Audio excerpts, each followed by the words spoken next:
क्या हाल चाल, कैसे हो आप सब? आई भी आप सब अच्छे होंगे।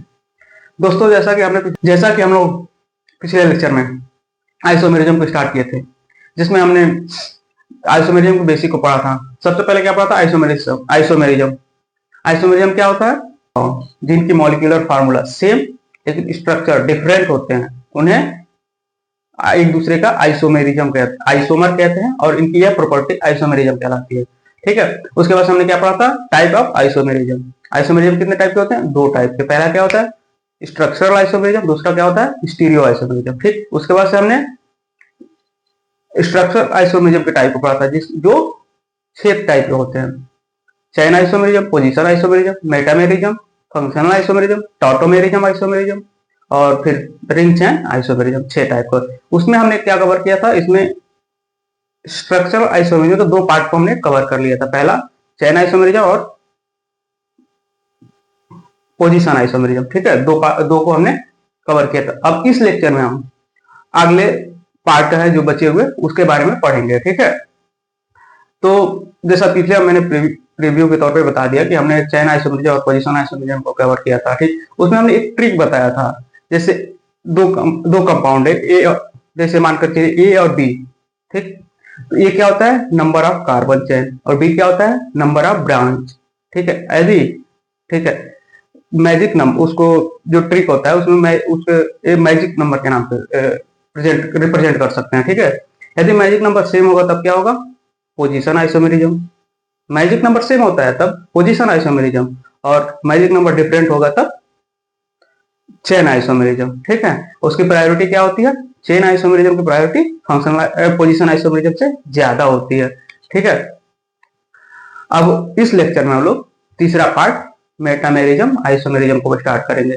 तो ठीक है, मेटामेरिज्म आइसोमेरिज्म होता क्या है? तो मेटामेरिज्म आइसोमेरिज्म का मतलब ये होता है, इसमें भी वही सेम मॉलिक्यूलर फार्मूला। ठीक है, सेम मॉलिक्यूलर फार्मूला होने चाहिए। और एक चीज का और ध्यान रखते हैं कि जो फंक्शनल ग्रुप लगा है दो कंपाउंडों के बीच में, वो सेम होने चाहिए। सेम फंक्शनल ग्रुप दो डिफरेंट कंपाउंडों पे जिनके मॉलिक्यूलर फार्मूला सेम होने चाहिए, और उस फंक्शनल ग्रुप लगा हुआ है उसकी पोजीशन डिफरेंट होनी चाहिए। ठीक है। आइए इसके बारे में हम देखते हैं। ठीक है। तो क्या होगा हमारा तीसरा इसमें टॉपिक था हम लोग का आइसोमेरिज्म, हिंदी में समवयवता। ठीक। ये हम लोग का टॉपिक था। इसमें हमने कवर कर लिया था डेफिनेशन, टाइप ऑफ आइसोमेरिज्म। अब उसके बाद से टाइप ऑफ आइसोमेरिज्म के टाइप ऑफ आइसोमेरिज्म को पढ़ रहे थे, जिसमें हमने आइसोमेरिज्म उसके बाद से कवर किया था टाइप ऑफ आइसोमेरिज्म। ठीक है। टाइप ऑफ आइसोमेरिज्म ये टॉपिक। फिर इसमें हमने क्या पढ़ा था? टाइप ऑफ आइसोमेरिज्म पहले टाइप का पढ़ा था हमने, structural isomerism. Isomerism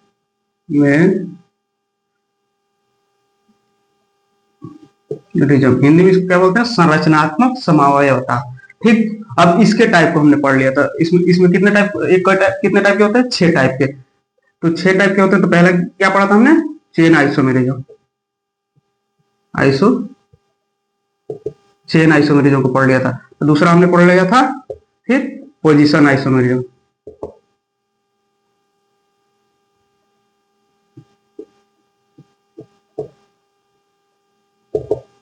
position isomerism इसको पढ़ा, कवर कर लिया। ठीक। अब हम लोग क्या पढ़ना है? Metamerism isomerism. मेटामेरिज्म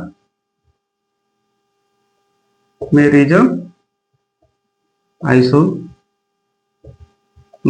ये हम लोग का न्यू टॉपिक है। ठीक है। इस टॉपिक को हम लोग पढ़ेंगे। ये हमने आपको प्रीवियस लेक्चर का रिवाइज करा दिया ताकि ये माइंड में क्लियर रहे। ठीक है। तो हम लोग का न्यू टॉपिक क्या होगा? Metamerism isomerism. तो आइए मेटामेरिज्म आइसोमेरिज्म को अच्छे तरीके से पढ़ते एग्जाम्पल के साथ कवर करते हैं। ठीक है।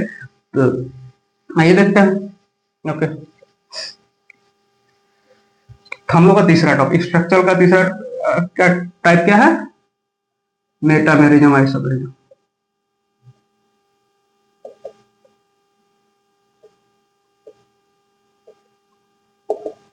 इसको हिंदी में क्या? मध्यवयता। मध्य मध्यावयवता, मध्यावयवता, समावयवता, ये हम लोग का इसका हिंदी नाम होगा, ठीक है, मध्यावयता, समावयवता। ठीक, तो ये क्या होता है, देखिए, तो प्रीवियस लेक्चर में जैसे हमने चेन में पढ़ा था और फंक्शनल में पढ़ा था कि मॉलिक्यूलर फॉर्मूला सेम होते हैं दो कंपाउंडों के, ठीक है। If two or more than two compound having same molecular formula but different structure, ठीक। उसके बाद से पोजीशन में कि हाँ, जो भी स्ट्रक्चर पोजीशन है उसमें डिफरेंट पोजीशन पे होनी चाहिए, समझ आए। जो भी सब्स्टिट्यूएंट लगा, ब्रांच लगाओ, तो डिफरेंट डिफरेंट पोजीशन पे लगा होना चाहिए पोजीशन के लिए। और इसमें क्या होता है, इसमें मान करके चलिए, if two or more than two compound, if two or more than two compounds have same molecular formula, more than two compound having same molecular formula and same structure, same functional group, ठीक, same molecular formula और same functional group but different in the position, but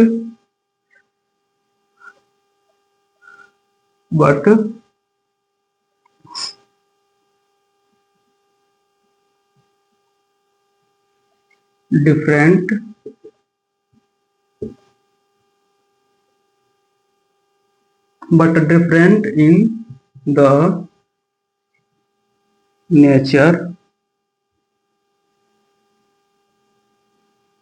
nature of, but different in the nature or size, different in the nature of or size alkyl group, ठीक। क्या होगा, different size of alkyl group, like oh, like मान के चलिए example के तौर पे क्या लेते हैं, ठीक, ओ एच हो गया, या एस थाई ईथर हो गया, कीटोन हो जाता है, ये थाई ईथर हो गया, ग्रुप अटैच्ड इन द मल्टीवैलेंट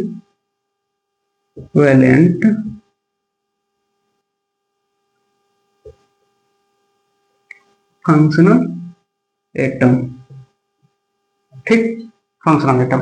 ये क्या होता है, अच्छा, हिंदी में अगर इसको देखेंगे तो लिखेंगे, यदि दो या दो से अधिक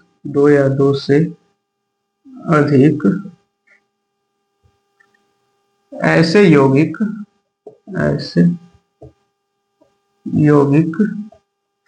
जिनके अणुसूत्र समान तथा क्रियात्मक समूह समान हो, लेकिन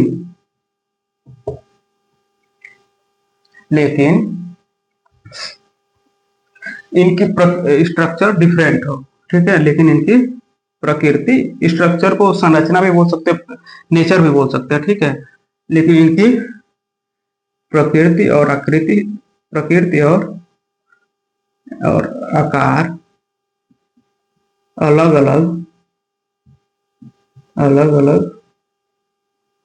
यहाँ पे टू लिख देते हैं, टू का मतलब अलग अलग होती है, इन्हें क्या बोलते हैं, मध्यावयता, समावयता, क्या बोलेंगे इन्हें, मध्यावयता, समावयता कहते हैं,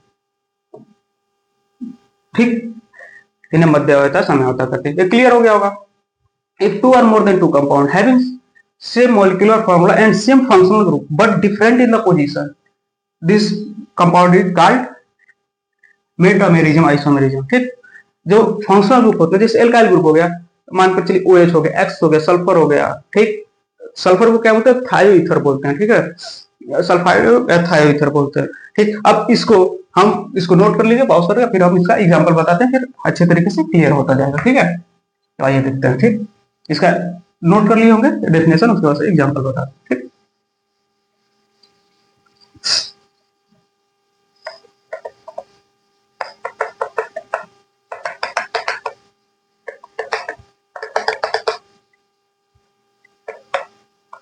ठीक, आइए एग्जांपल, एक चीज और ध्यान देते हैं, कौन कौन से फंक्शनल ग्रुप होते हैं, ठीक है। इस चीज का ध्यान रखिएगा एग्जांपल के तौर पर, ठीक। जैसे एमीन जुड़ा हुआ है, ठीक, अमीन हो गया, उसके बाद से कीटोन हो गया, ठीक, उसके बाद से आपका हो जाएगा थायोईथर, सीरोमोंडो,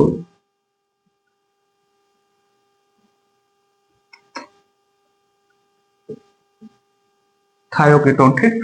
उसके बाद से आपका क्या हो जाएगा? कीटोन, आप तो कीटोन बता ए आपका कीटोन हो गया, ठीक। और बहुत सारे होते हैं, ठीक है। जैसे ए फंक्शन ग्रुप एक ये होता है ओ ए।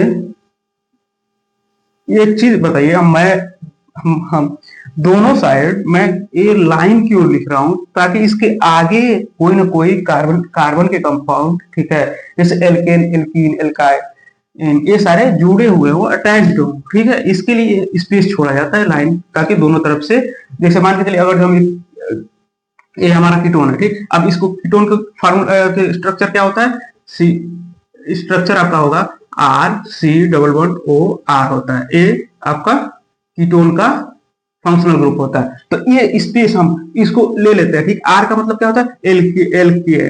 एल्काइल लिख दीजिए, ठीक है, एल्काइल, ताकि CH3 होता है, ठीक है, इसे एल्काइल बोलते हैं, एल्काइल बोलेंगे, ठीक। ये क्लियर हो गया होगा, एल्काइल होता है। उसी तरीके से मानकर चलिए ये सारी चीजें हैं, ठीक है। तो ये स्पेस छोड़ दिया ताकि एल्काइल यहाँ पे जुड़े हो। जैसे इसको थायोईथर को क्या लिखेंगे? CH3, यस, CH3, ये हमारे थायोईथर हो गए, ठीक। ये क्लियर होता जाता हो, इसीलिए हम यहाँ पे दोनों साइड स्पेस देते हैं, छोड़ देते हैं, ताकि इसमें एल्काइल जुड़े, ठीक है।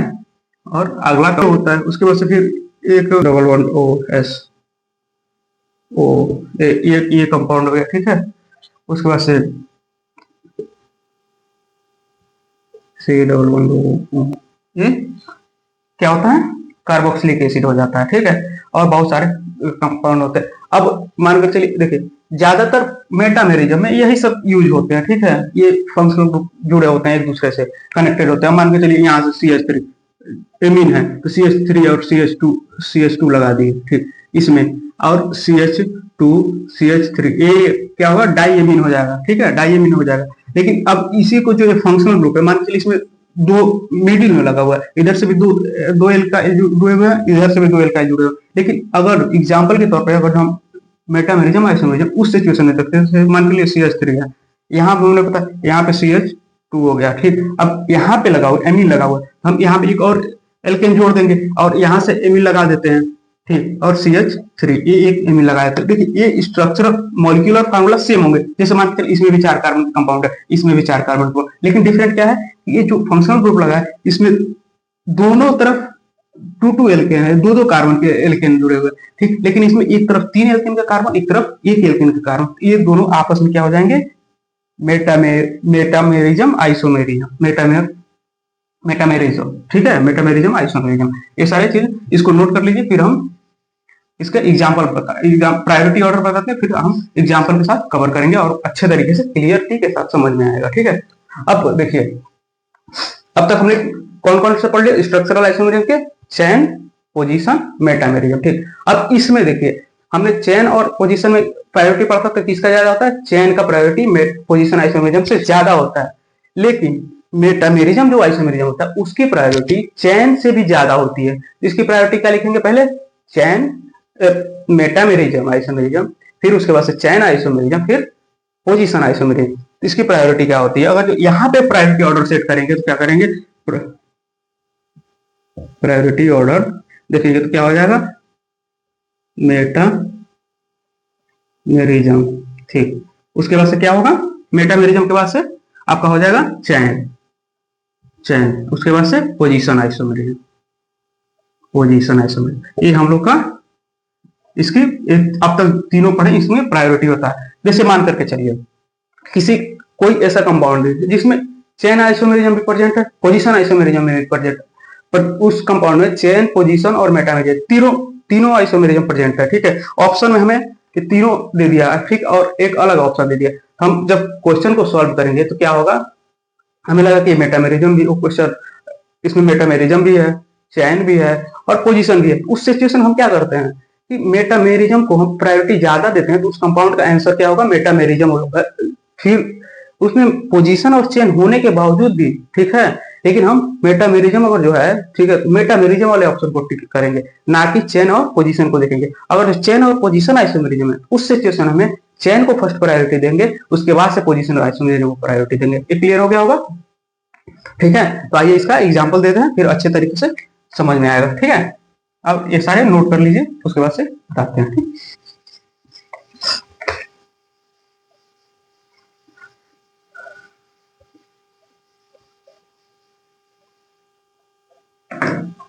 ठीक, एग्जाम्पल के तौर पे जैसे मान के चलो हमने अभी एक बताया, एमीन का बताया एग्जाम्पल।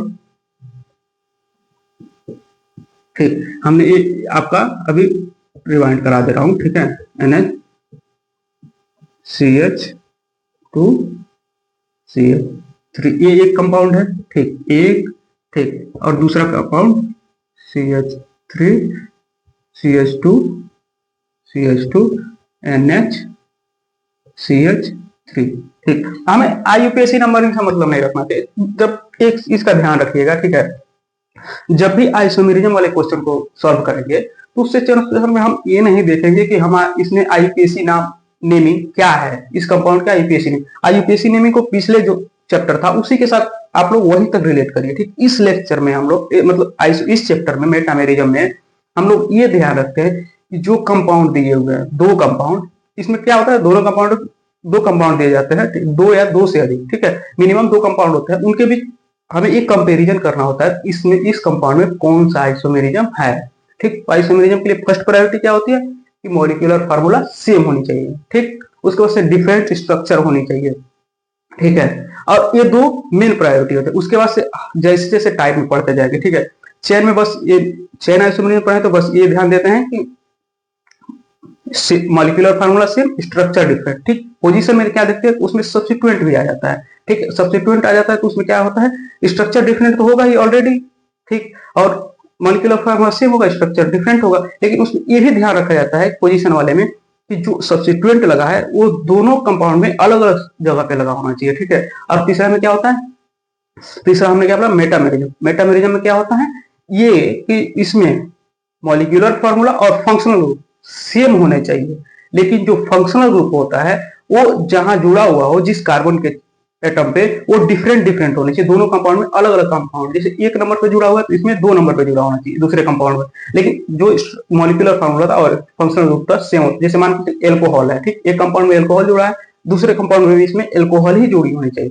ठीक, लेकिन ये होगा कि जैसे एक पहले वाले कंपाउंड में एल्कोहल जुड़ा है वो 1 नंबर पे जुड़ा है, ठीक, तो दूसरे वाले कंपाउंड में जो एल्कोहल जुड़ा है वो 2 नंबर या 3 नंबर पे जुड़े होने चाहिए। ठीक है, डिफरेंट नंबर पे फंक्शनल ग्रुप जुड़े होने चाहिए, लेकिन फंक्शनल ग्रुप और मॉलिक्यूलर फार्मूला सेम होना चाहिए। ठीक है, तो आइए इसको देखते हैं। ठीक, एक चीज क्लियर होगा। अब मान कर चलिए हमारा फंक्शनल ग्रुप क्या है, एमीन है, एमीन हमारा फंक्शनल ग्रुप है, ठीक, इसमें भी अमीन है, तो ये दोनों फंक्शनल ग्रुप सेम है ना, एक दोनों कंपाउंड में सेम फंक्शनल ग्रुप। इसमें देखिए इसमें कितना नंबर, इधर भी 2 कार्बन के चेन है, 2 कार्बन के चेन, इधर भी 2 कार्बन के चेन है।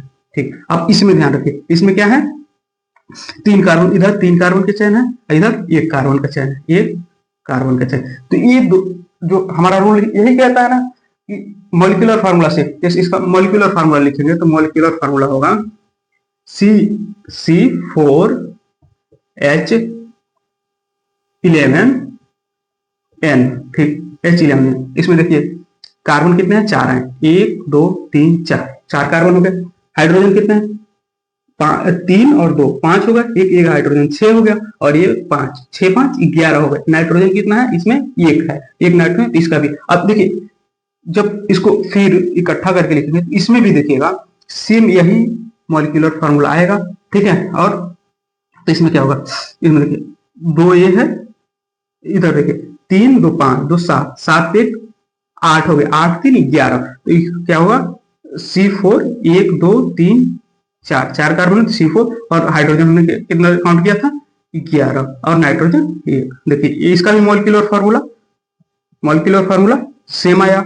इसमें फंक्शनल ग्रुप देखिए, इसका फंक्शनल ग्रुप एमीन है, इसका भी फंक्शनल ग्रुप भी एमीन है, लेकिन इसमें डिफरेंट पोजीशन, इसमें जैसे मान के 2 नंबर पे इधर से जुड़ा, 2 नंबर पे इधर से, लेकिन इसमें क्या हुआ, इधर से 3 नंबर पे अमीन जुड़ा, इधर से 1 नंबर पे अमीन जुड़ा, तो ये आपस में क्या होंगे, first and second are metamerism isomerism. Metamers देखिए शॉर्ट में क्या लिखते हैं, first and second are metamers, ठीक। इसका पूरा नाम क्या होता है, मेटामेरिज्म आइसोमेरिज्म, ठीक। और एक आंसर क्या है, मेटामर्स। हो गया, क्लियर हो गया। इसी तरीके से सारा चीज क्लियर होता जाएगा, ठीक है। और फिर सारे एग्जाम्पल बताते हैं, ठीक है, ठीक।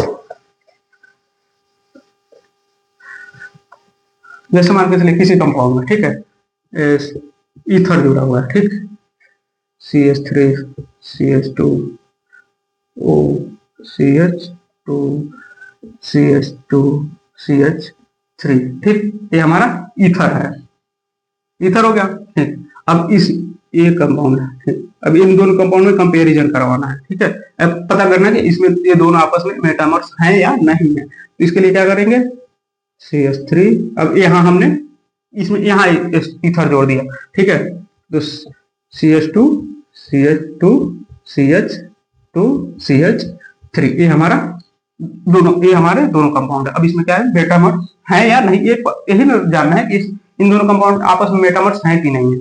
तो इसके लिए रूल यही कहता है, फंक्शनल ग्रुप सेम होने चाहिए और मॉलिक्यूलर फार्मूला सेम होना चाहिए, बाकी जो फंक्शनल ग्रुप है उसकी पोजीशन डिफरेंट होनी चाहिए। इसमें देख लीजिए फंक्शनल ग्रुप, इसमें 2 नंबर पे, 3 नंबर, इधर से 2 काउंट करेंगे तो 2 नंबर पे आएगा, 2 कार्बन के नंबर बाद जुड़ा हुआ है, इधर से काउंट करेंगे तो 3 नंबर पे आएगा, 3 कार्बन के साथ जुड़ा। यहाँ से देखिए, यहाँ से 1 हो गया, 1 नंबर 1 कार्बन है, इधर से कितना है, 4 है, 4 है, तो ये आपस में ऑलरेडी आइसोमर हो जाएंगे। इसका जो हमारा रूल यही कह रहा है, ठीक, ये दोनों आपस में first and second are metamers, ये क्लियर हो गया होगा, ठीक। और सारे एग्जाम्पल हम बताते हैं, ठीक, इसको नोट कर लीजिए, फिर अगला एग्जाम्पल बताते हैं, सारा क्लियर होता जाएगा, ठीक है।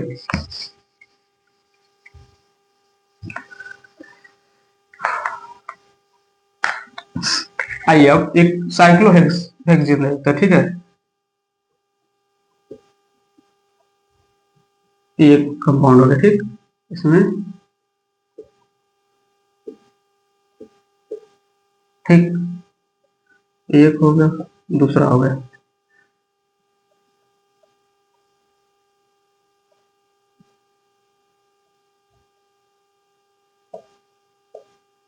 एक कंपाउंड, ठीक। अब इसमें क्या जानना है कि मेटामर्स है या नहीं, ये दोनों आपस में मेटामर है कि नहीं है, ठीक है। तो इसमें क्या क्या जुड़ा हुआ है, जो साइक्लिक कंपाउंड है उसके बीच में क्या फंक्शनल ग्रुप जुड़ा है, ईथर जुड़ा हुआ है, ठीक, ईथर है, ईथर जुड़ा हुआ है ना दोनों तरफ।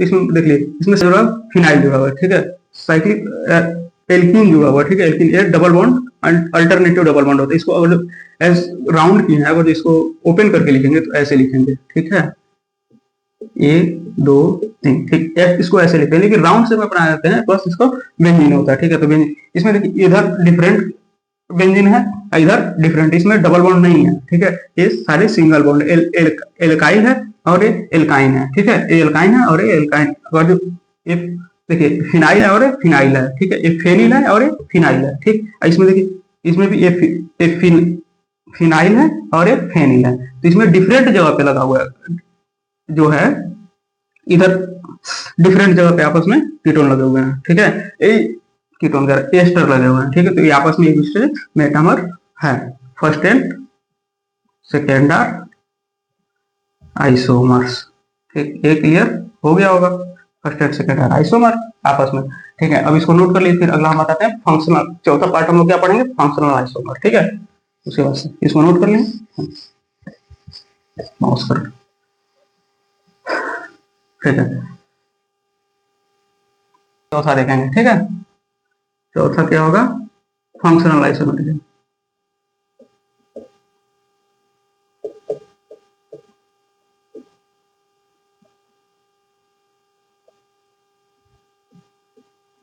इसको क्या बोलते हैं हिंदी में?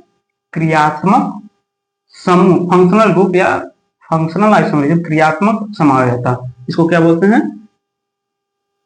क्रियात्मक समावयवता। इसको बोलेंगे क्रियात्मक समावयवता। ठीक, क्लियर हो गया होगा क्रियात्मक समावयवता ये क्या होता है। ठीक है, अब फंक्शनल ग्रुप में क्या होता है? पिछले हमने क्या पढ़ा था? मेटामेरिज्म। उसमें क्या होता है? फंक्शनल ग्रुप और मॉलिक्यूलर फार्मूला सेम होता है। ठीक, इसमें जो फंक्शनल ग्रुप जुड़ा हुआ है वो डिफरेंट होगा और साथ ही साथ डिफरेंट पोजीशन पे भी जुड़ा हुआ होगा। ठीक, फंक्शनल आइसोमरिज्म हमें ये बताता है कि मॉलिक्यूलर फार्मूला सेम, ये सारे में होगा। मॉलिक्यूलर सबसे पहले आइसोमरिज्म का रूल यही कहता है कि मॉलिक्यूलर फार्मूला सारे कंपाउंडों में सेम होने चाहिए। ठीक, और वो उसके बाद से जितने भी रूल होते हैं वो डिफरेंट होते जाते हैं एक दूसरे से, हल्का हल्का चेंजिंग होता जाता है। ठीक है, उसके बाद इसके बाद से इसका होता है। तो इसका रूल क्या कहता है? Molecular formula same, functional group जो जुड़े हुए हैं वो डिफरेंट हो गए। पिछले वाले में फंक्शनल ग्रुप और मॉलिक्यूलर फार्मूला दोनों सेम होते थे इसमें मेटामर्स में, लेकिन फंक्शनल क्या होगा? फंक्शनल ग्रुप भी डिफरेंट होगा। जैसे इसमें एल्कोहल जुड़ा था, इसमें एमीन जुड़ा होना चाहिए, या अन्य कोई कार्बोक्सिलिक एसिड हो गया, चाहे एस्टर हो गया, ईथर हो गया, एल्डिहाइड हो, कीटोन हो, ये सारे फंक्शनल ग्रुप अलग अलग होने चाहिए जो दोनों कंपाउंड के हैं। ठीक है, तो आइए इसका बताते हैं। ठीक है, if two are more than two compound have same molecular formula. ठीक, if two are more than same molecular formula but different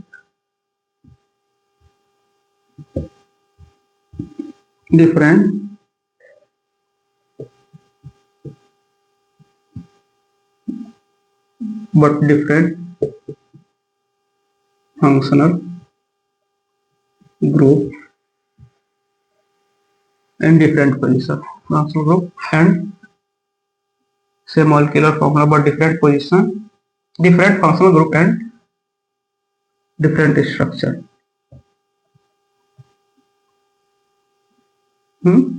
different structure. ठीक, ये हमारा फंक्शनल आइसोमेरिज्म का डेफिनेशन बोलता है। ठीक है, ये फंक्शनल आइसोमेरिज्म दो कंपाउंड हैं।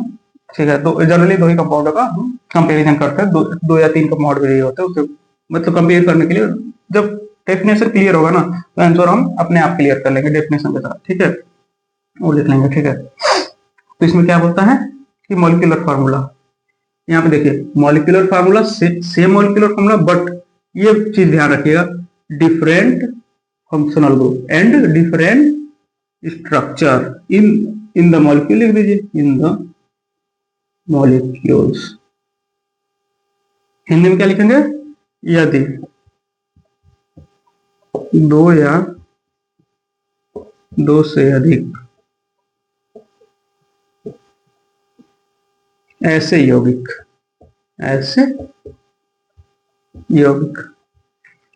जिनके अणुसूत्र समान, इतना तो हर सारे डेफिनेशन में अणुसूत्र समान लेकिन इनकी संरचना व फंक्शनल लगे हुआ तथा इनमें लगे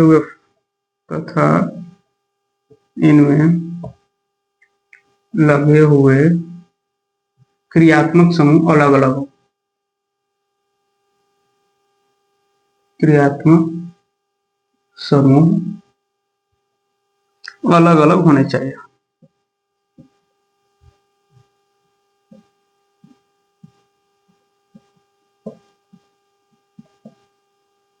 अलग अलग होने चाहिए, होते हैं, अलग अलग होते हैं, देखिए होते हैं, इन्हें क्रियात्मक क्रियात्मक समवायता कहता है।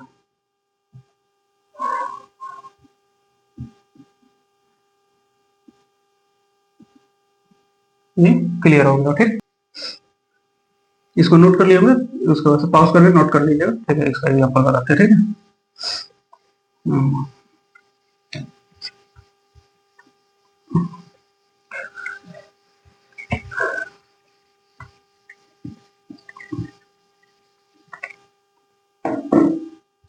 जैसे एग्जांपल के तौर पे, ठीक, एल्कोहल हो गया एंड ईथर हो गया, ठीक। ईथर हो गया, एल्कोहल के मान करके चलिए, ये हम CH3 CH2 CH2 OH, ये क्या लिखा, प्रोपेनॉल, ये हमारा प्रोपेनॉल है, प्रोपेनॉल है, ठीक। ये प्रोपेनॉल है। इसके साथ हम ईथर ले लेते हैं, ठीक है। दूसरा कंपाउंड हमारा ईथर है, CH3 CH2 OCH3। अब ये हमारा ईथर हो गया, ठीक है।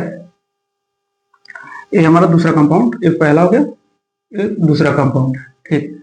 अब इसका फॉर्मूला क्या कह रहा था कि molecular formula same but structure भी डिफरेंट होंगे। जैसे इसमें जो फंक्शनल ग्रुप लगा हुआ है, एक नंबर पे लगा हुआ, इसमें इधर से एक नंबर पे और इधर से 2 नंबर पे, ठीक है। ये हमारा फंक्शनल ग्रुप है, ठीक है। ये आपस में एक दूसरे के आइसोमर है। क्लियर हो गया।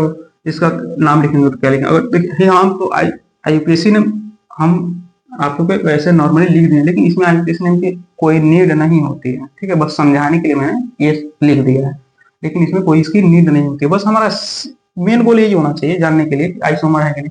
पहला माइंड में ये जाना चाहिए कि ये कंपाउंड है, आप इनके फंक्शनल मॉलिक्यूलर फार्मूला सेम है या नहीं है। बस पहला थॉट, आइसोमर का मॉलिक्यूलर फार्मूला सेम है या नहीं है। दूसरा थॉट कि जो उस रूल में कह रहा है, ठीक है, कि स्ट्रक्चर डिफरेंट होंगे। सारे स्ट्रक्चर, पहला मॉलिक्यूलर फार्मूला सेम, दूसरा स्ट्रक्चर डिफरेंट। बस ये 2 चीज क्लिक करिए। उसके बाद ये देखिए सारे जो भी डेफिनेशन फंक्शनल ग्रुप के हैं, उसमें क्या और आगे क्या रूल बोलता है। इसमें क्या बोलता है कि फंक्शनल ग्रुप डिफरेंट होंगे, स्ट्रक्चर भी डिफरेंट होंगे, ठीक है। फंक्शनल ग्रुप इसमें डिफरेंट ऑलरेडी, ये अल्कोहल है, ये ईथर है, तो ये आपस में एक दूसरे के आइसोमर है, ठीक है। Ether first and second are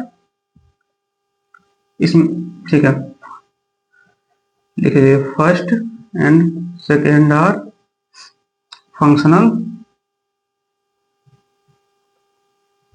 isomers, ठीक। आइसोमर ये होंगे, बस यही रूल है, सिंपल सी बात है।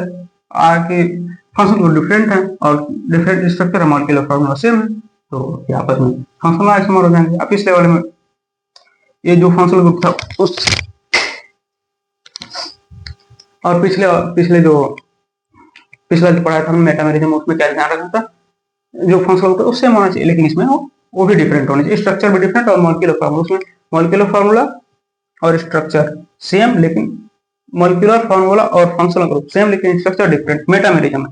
लेकिन फंक्शनल ग्रुप में बस मॉलिक्यूलर फार्मूला सेम होगा, लेकिन स्ट्रक्चर और क्या बोलते हैं फंक्शनल ग्रुप डिफरेंट होंगे, तो ये आपस में फंक्शनल आइसोमेरिज्म होगा, ठीक है। इसको नोट करिए, फिर अगला एग्जांपल हम बताते हैं, ठीक है।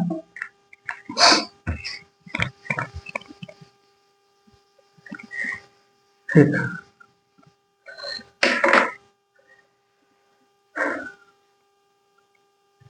अब देखिए एक एसिड हैलाइड और कार्बोक्सिलिक एसिड है, ठीक है।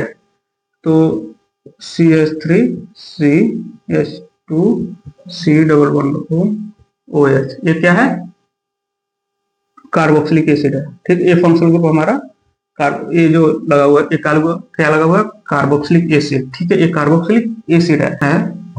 इसमें ये देखना है फंक्शनल आइसोमेरिज्म है कि नहीं। तो सबसे पहले क्या चेक करेंगे, फंक्शनल मॉलिक्यूलर फार्मूला सेम है या नहीं है, मॉलिक्यूलर फार्मूला सेम है या नहीं है, ये देखना।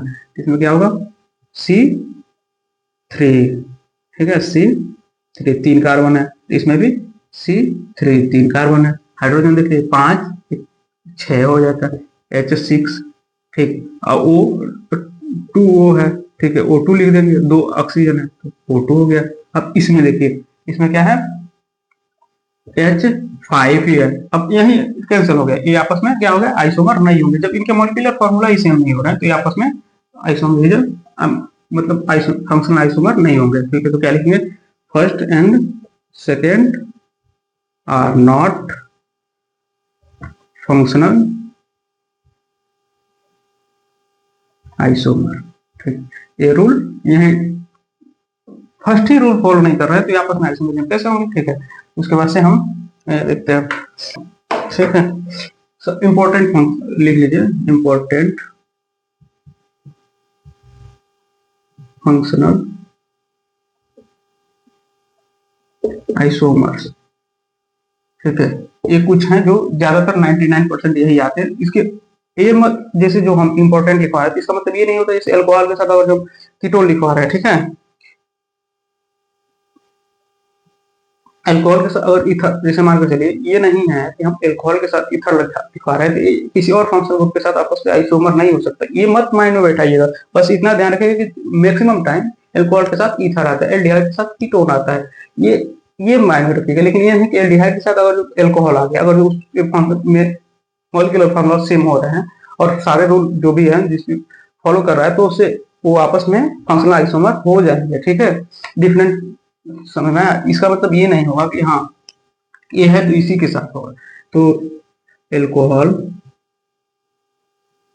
एंड ईथर हो गया, एल्डिहाइड एंड कीटोन हो गया। ठीक, cyanide and isocyanide and isocyanide. ठीक, एस्टर एसिड एंड एस्टर, ये कुछ जो है आपस में जनरली यूज होने वाले फंक्शनल आइसोमर। ठीक है, अब इसका मतलब ये नहीं बस एल्कोहल एस्टर आ गया तो आपस में आइसोमर नहीं होंगे। ईथर और एल्कोहल है तो ये कंपलसरी नहीं है कि ईथर और एल्कोहल ही आपस में फंक्शनल आइसोमर। एस्टर भी हो सकता है एल्कोहल के साथ, एल्डिहाइड के साथ, ये जो लिखवाए आपस में, ये बस माइंड में ये मत रखिएगा कि हमने ये जो दोनों आपस में कंपाउंड लिखवा दी यही फंक्शनल आइसोमर एक दूसरे के साथ होंगे। अलग अलग आए तो भी हो सकते हैं। ठीक है, बस उसका मॉलिक्यूलर फार्मूला सेम होना चाहिए और फंक्शन ग्रुप डिफरेंट होने चाहिए, स्ट्रक्चर डिफरेंट होंगे तो आपस में फंक्शनल आइसोमर रहता है। इस लेक्चर में हम लोग यहीं तक पढ़ेंगे। नेक्स्ट लेक्चर में हम बाकी बच्चे दो टॉटोमेरिज्म आइसोमेरिज्म और रिंग चेन आइसोमेरिज्म को पढ़ेंगे। ठीक है, तो अब तक हमने स्ट्रक्चरल आइसोमेरिज्म के 4 पार्ट को कवर कर लिया, चैन, पोजीशन, मेटामेरिज्म और इसके साथ ही फंक्शनल आइसोमेरिज्म। ठीक है, इन चारों को अच्छे तरीके से पढ़िए। ठीक है, और एक्सरसाइज हो, जितने भी क्वेश्चन होगा प्रैक्टिस करिए और क्लियर रिवाइज करते रहिएगा प्रीवियस लेक्चर को भी। जो भी नोट्स बना रहे हैं, नोट्स अच्छे तरीके से जैसे हमने लेक्चर दिया दे रहे हैं, मतलब जैसे लेक्चर डाल रहे हैं उस लेक्चर के हिसाब से आप लोग नोट्स बनाते रहिए और एकदम अच्छे तरीके से उसको प्रैक्टिस करिए और याद रखिए माइंड में। ठीक है, सो इस लेक्चर में इतना ही। चैनल को लाइक, कमेंट, शेयर और सब्सक्राइब करिए और साथ ही साथ सपोर्ट करते रहिए और thank you so much, all the very best.